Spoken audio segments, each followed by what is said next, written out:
Na gostovanju v Domžalah druga zaporedna prvenstvena zmaga, tretja zaporedna, vključivši tudi pokalno tekmovanje. Na koncu po hitrem zaostanku preobrat na koncu prvega polčasa in začetku drugega polčasa z goloma Lorberja in Sudanija in zmaga 2-1.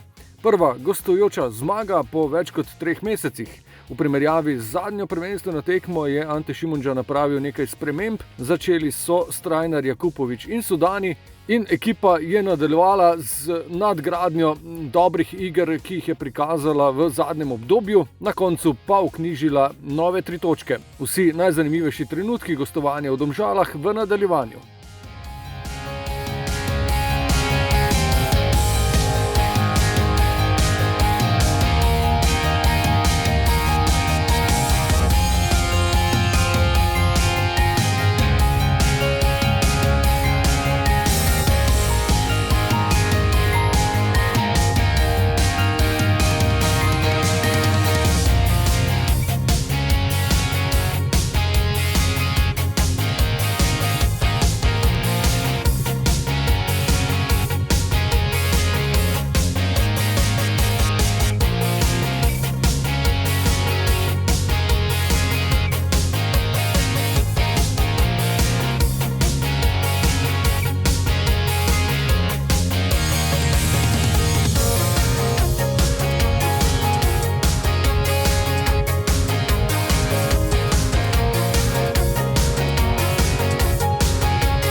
dinamična tekma. Zelo pomembno je, da smo nevtralizirali nasprotnika v njegovi kvaliteti, ampak glede na prikazano, še posebej v prvem polčasu smo bili izredno dobri, ogromno situacij so si ustvarili. Pred samim golom smo bili malo nemirni, tukaj moramo se popraviti, ampak ideje, ki smo imeli, kam želimo priti, smo izkoriščali vrhunsko, in če bi se drugače razpletel prvi polčas, kar se že v bistvu je, in konec tekme, mislim, da ne bi bilo zasluženo, ampak to je nogomet. Mi smo vztrajali, nismo zgubljali glave, v nekem drugem polčasu 10 minut smo imeli malo enega gor-dol, kar ni v redu, ampak na koncu mislim, da je zaslužena zmaga. Ja uvijek vjerujem. Šteta, nisam mogao zabiti u prvi polovreme, evo. Imao sam dva šansa, a dobro, to je to uvijek ovako. Bitno da stižemo u golu, evo, nisam ja predaj, evo, zabio sam gol, baš sam sretan i zahvalim svih igrača bez njih ne mogu zabiti, ali evo, jako sam sretan. Bitno da smo pobjedili danas, to je jako bitno i jako sam sretan zbog pobjeda večeras. Po prekinitvi črnega niza na gostovanjih sedaj nova domača tekma in priložnost za nadaljevanje domače serije, nasprotnik pa vodilna ekipa lige prihodnjo nedeljo v Ljudskem vrtu Maribor Celje.